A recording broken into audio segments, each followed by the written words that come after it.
This is one of the most famous endings in television history. People are still arguing about it 20 years later. Take a look.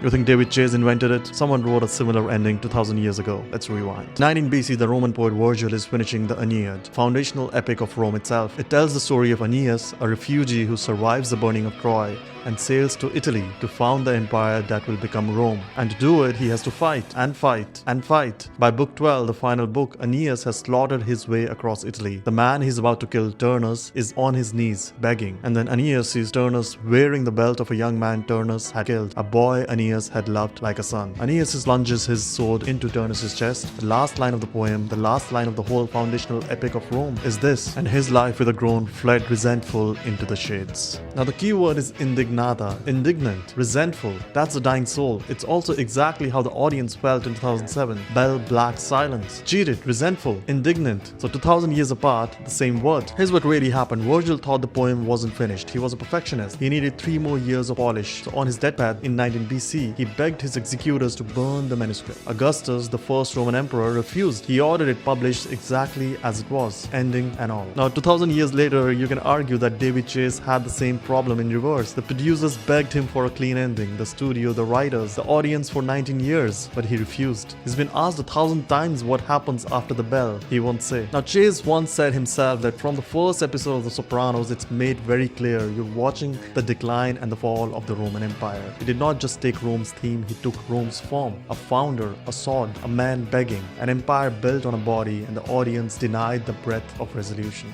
The cut to black is not a failure of resolution, it's one of the oldest endings in Western literature. The Aeneid ends on a corpse, not a crown. The Soprano ends on a bell, not a funeral. And they both refuse the empire its victory lap. So there's a bell, there's a door, there's a blade, a groan. Same shadow falling over an empire built on bodies, and it's 2000 years apart. So Chase ended Sopranos the same way Virgil ended Rome.